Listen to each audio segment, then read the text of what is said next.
Here is the salad. Is it difficult to make friends in Europe?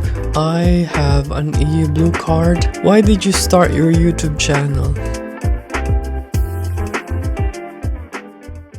Para sa ating 2,000 subscribers, para sa mga patuloy na sumusuporta, nagtanong ako ng questions sa sarili ko. I mean, these are questions from ChatGPT. So before tayo mag-ask ng questions, ipakita ko lang sa inyo yung in-order ko from McDonald's. So umorder ako ng apple juice.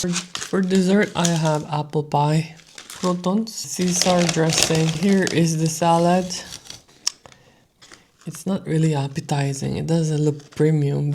Unang tanong, how did I end up living in Latvia? Nag-search lang po ako randomly online ng mga job opportunities and luckily meron pong opening dito. So in the beginning, hindi ko po alam kung saan tong country na to. Na-mention ko lang in my previous video na malapit ako sa Helsinki, but actually, wala po ako sa Finland. Nandito po ako sa Latvia. It's one of the Baltic countries in the northeastern Europe.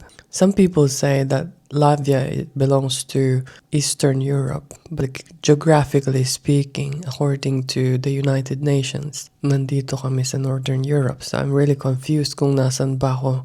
And yung center point ng Europe ay malapit sa Estonia, sa Tallinn. And malapit lang din ako doon. So, tatawagin ba akong nasa Central Europe? So, it doesn't really matter now kung nasan ba ako. But, yeah, nagpunta ako dito for more work opportunities kasi Korea has closed its doors for me. So, I need to find another opportunity. I need to find another country or employer who will treasure me, who will see my value, and yung papahalagahan ako. Next question, what was your first impression of Europe? Nung unang punta ko dito, way back in 2018, umattend ako ng conference sa Belgium. Tapos nasundan ulit siya ng isa pang conference sa Belgium. Ang first was in Ghent, followed by Brussels. Or no, was it Brussels first and then Ghent? Tapos yun. Dito po sa Latvia, it's quite safe. I feel like this can be associated with its population size. Sobrang liit lang po niya. It's less than 2 million people and not all of them are native Latvians. Some of them are Russians. So yes, geographically malapit nga siya sa Russia. So people might think that it's unsafe. Kaya parang less than 1% of the world population ay nandito sa bansang ito. My coworker, a colleague of mine said there is a brain drain dito sa bansang to. Kaya nagpapasalamat sila na dumating ako from Asia, from Korea, from Philippines para lang mag-research dito. So they are quite grateful to me because I chose their country to pursue my scientific career and to improve their research and development. Ang unang impression ko ay maganda kasi mga architecture, sobrang kakaiba sa mga buildings sa Korea kasi Korea is very modern. When you see something on TikTok or sa social media that Korea is living in the 2050s, ganun ko po madedescribe yung Korea. But Europe is quite behind in terms of the speed, the technology. Siyempre, naninibago ako kasi nasanay po ako sa pali-pali culture ng Korea and dito po ay very slow pace. Is Latvia safe? Yes, I would say it's safe, but I cannot guarantee because I've just stayed here for less than a month and di ko masabi kung safe ba talaga kasi I haven't encountered any danger or anything like that. So far, I feel really safe and because magbata yung populasyon dito so just like earlier, pumunta ako ng city center tapos mga kasabay ko mga bagets lang. Tapos wala akong marireceive na threats mula sa mga ganitong bata. So, I feel really safe. I went to a cafe tapos wala naman yung tipong magnanakaw ng bag mo. Because there was a time na nag-travel ako around Denmark tapos hindi ko na malayan na biktima ako ng pickpocket. So, natangay po ang aking AirPods. ang bilis ng pangyayari. Sa airport po yung nangyari. So, number 4 question, what is the biggest culture shock in Europe? Dito po ay very introverted. Akala ko ay mahihirapan ako mag-adjust, but being an introvert, hindi po ako nahirapan mag-adjust kasi may kanya-kanyang buhay yung mga tao dito and walang pakialaman. For example, sa bago kong office, kumakain yung mga tao hiwa-hiwalay. Parang may social distancing pa rin. Tapos sa bus stop, walang nag-uusap. Tapos magkakalayo sila as in 3 meters away from each other. Parang wala. Kahit kakilala mo, parang deadma. Tapos lagi silang naka-headphones, focus sa smartphones. So I would say ayaw nila ng small talk. How cold does it get in winter? So I think I've shown this in my previous videos na sobrang lamig nga po dito. It's like -20 and I arrived during the peak of winter. So, and it's the worst winter in the last 2 decades in here. So sobrang malas ko. I mean, hindi naman malas, but I've experienced the worst of the worst. And according to the locals, mas madami yung na-receive nilang snow this time or this season as compared in the past. Is it difficult to make friends in Europe? Number 6 question. Yes, 100% yes. Sobrang difficult because lalo na sa edad ko ngayon na I'm already in my mid-30s, parang sa akin, as I grow older, mas lumiliit yung circle of friends ko and mas lumalaki yung trust issues ko sa mga taong makikilala ko. Pinipili ko lang yung mga taong pinagkakatiwalaan ko and ayokong basta ibigay yung trust sa taong hindi ko kilala. So, it will take some time to break that shell para makilala ako. Kasi nga mahirap magtiwala. Marami po akong nakilala before sa South Korea, especially mga Filipinos. Pero konti lang yung pinagkatiwalaan ko. And shout out po sa mga colleagues and friends ko from my previous university. 7th question, do people speak English in Latvia? Yes. Nung una, yung worry ko is yung language barrier. But surprisingly, mas magaling pa nga sila mag-English kaysa sa mga Filipino. Parang yung level ng English nila is C1 or up to C2. Or kumbaga sa IELTS, like 7 to 8. They are really conversant. Pero syempre yung iba, lalo na yung mga natives at matatanda na parang nahihirapan sila. But yung younger generation, yes. Just like earlier, I went to the body shop para bumili ng scrub. Naiintindihan niya yung English ko but hindi siya makapagsalita. Kaya ko naman palang mabuhay dito nang hindi ako nag-aaral ng Latvian language. So yes, magaling po sila mag-English. And yung iba nga ay may accent pa. What's the most surprising thing about living in Europe? Ano ba yung surprising dito? Konti yung tao. So yun yung pinaka number 1 observation ko. Just like for example, when I arrived in the airport, like 3-4 weeks ago, walang katao-tao. Parang, airport ba talaga itong pinatakan ko? Tapos dun sa airport, iisa lang po yung restaurant. Tourist attractions dito, hindi naman po gano'ng kadami. Kaya siguro maliit lang din yung airport niya. It's like a domestic airport, but they call it an international airport. Walang katao-tao. Parang kasabay ko mga 20 kasi yung airplane is from within Europe lang naman, diba? From Helsinki to Latvia, Riga. And yeah, mga 20 kaming katao. Pagbaba ko, saan na sila nagpunta? Naiiwan na lang po ako. Dun sa baggage claim, ako lang po yung tao. Dun sa cafe, ako lang yung tao.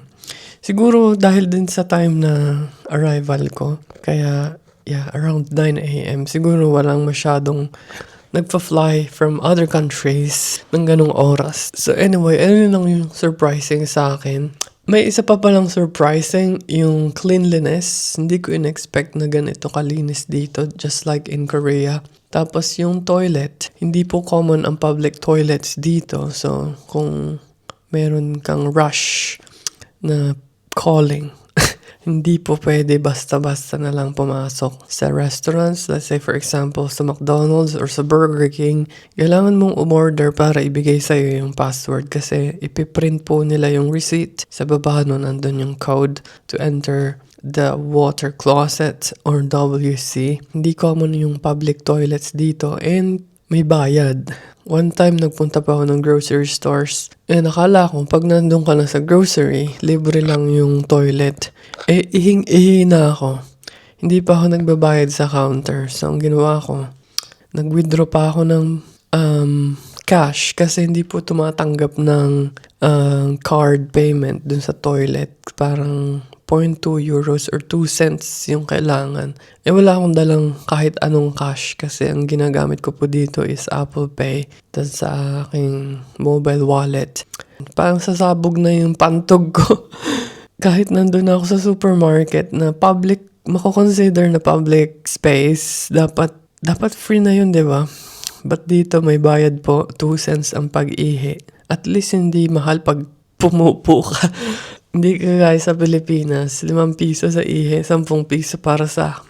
Now let's proceed to the cost of living questions. How much is the rent in Latvia? So for this one, bigyan ko na lang kayo ng range. So it ranges from around 300 euros per month to about 700 to 900 euros per month. Depende talaga yun sa size ng room. Kung 1 bedroom, kung studio, kung 2 bedroom or 3 bedroom flat. So yeah, it really depends. Tapos, depende rin talaga yun sa location. So if you are near the city center, expect that it's going to be more expensive compared to the outskirts. So nakatira ako sa outskirts kaya it's much cheaper and it's relatively new. These are new projects and marami pong magaganda yung facilities, tapos yung interior, at saka yung mismong structure niya. Are groceries expensive in Europe? I would say it's very cheap. Yeah, as compared to South Korea, yung groceries po doon is like 3 times, 4 times more expensive. But dito po ay sobrang mura. How much do you spend in a month? So this one, I cannot give you an accurate and precise information because I've been here for less than a month. Is healthcare free in Europe? Well, generally speaking, it's not really free, but it's subsidized by the government. How did you get a job in Europe? I searched through different platforms like Nature Careers, LinkedIn, ResearchGate. Kasi po ay researcher po ako. Hindi po ako kailangan ng, what do you call that? An agency para maghanap po ng work opportunities abroad.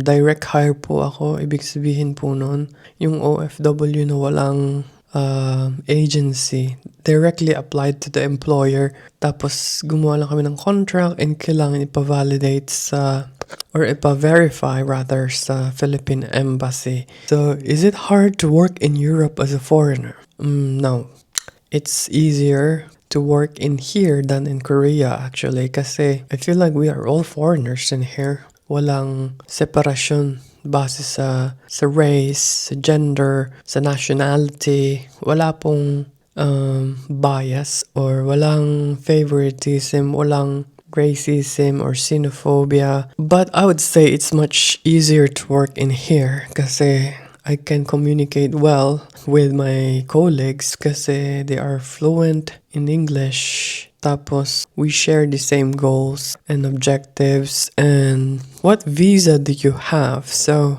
this is an interesting question because I have an EU Blue Card. So I will probably make a separate video about what is an EU Blue Card. The EU Blue Card is a work and residence permit for highly qualified non-EU citizens who want to live and work in a European Union country. You can invite your family, your spouse, your children. They can join you and usually have the right to work dito sa Europe. Tapos may mobility siya that after living in one country for a certain period, about 12 to 18 months, you may move to another EU country and apply for a blue card there. So It's a pathway to long-term residence. So marami pong benefits itong EU Blue Card and I will make a separate video about that. Number 16, what advice can you give to Filipinos who want to work abroad? Anong maia-advise ko? Siguro magtiwala lang kayo sa Diyos. Dahil ang pag-abroad or working abroad is not for everyone. Nagre-require siya ng malakas na paniniwala, matatag na loob kasi marami pong challenges dito. Of course, hindi naman lahat yan ay makikita nyo sa social media. Maraming mga OFWs yung maraming pinagdadaanan pero hindi nila yun masasabi sa family nila directly and sa mga friends nila. And pumili tayo ng magiging kaibigan natin at mga taong pagkakatiwalaan. Kasi nga, na-mention ko na hindi lahat ay totoo. So, yun ang 3 advice ko. Have a stronger faith. Kailangan mo ng tatag ng loob, ng wisdom. Kailangan mo rin ng paniniwala. And be humble. Stay grounded. Kung ano ka man ngayon, dapat ganun ka pa rin kung maging successful ka man or hindi. Personal questions. Number 17, how old are you? Pass. Are you single or married? Married. Do you plan to stay in Europe long term? It depends sa opportunities. What Filipino food do you miss the most? Sinigang na baboy. Fun question. What is your favorite European food? Potatoes. Have you learned the Latvian language? Nope. What is the weirdest food you tried in Europe? Weirdest food? The bread. The Latvian bread. It's quite sour. It's not soft, but it's savory and it has a distinct taste. Tapos hindi siya mabilis mapanis. So I find it really weird. Related naman to sa YouTube questions. We still have 5 questions left. Why did you start your YouTube channel? Bakit nga ba ako nag-YouTube? Nung una, gusto ko lang talagang i-document ko yung life abroad and gusto kong i-keep yung memories na ito. I want to preserve these moments of your small wins and i-share natin sa iba yung mga inspiration. I want to inspire others. Speaking of which, yung mga gusto kong gawin, yung mga na-experience ko, gusto ko ring i-share sa family ko, sa friends ko, sa YouTube community, and gusto ko ring i-share yung life as a researcher. Ano po ba yung life ng isang Filipino scientist abroad? Ano yung mga common na hindi natin nakikita? Kasi kapag sinabing OFW, ang may iisip lang naman ng tao is either nurse or seaman or ano pa ba? Teacher or maraming kinds of professions and jobs abroad. How long did it take to reach 2,000 subscribers? So it took me roughly 8 months. So I started my YouTube back in, I don't remember exactly, but less than a year ago. Yeah, it's about a year ago when I was still in Incheon. Doon ako nag-start mag-upload publicly. But I started making YouTube videos back in 2020 when I was still a teaching assistant. Kasi during the pandemic, ang hirap pong magturo on-site. So sabi nung advisor ko or nung supervisor ko, why don't you make videos online para ituro ko daw yung mga laboratory experiments bilang itatransform ko siya into a YouTube video. So doon ako natutong mag-edit ng videos. Doon din ako natutong mag-film all by myself. So that will be it. That will be my mukbang and Q&A video for the first time.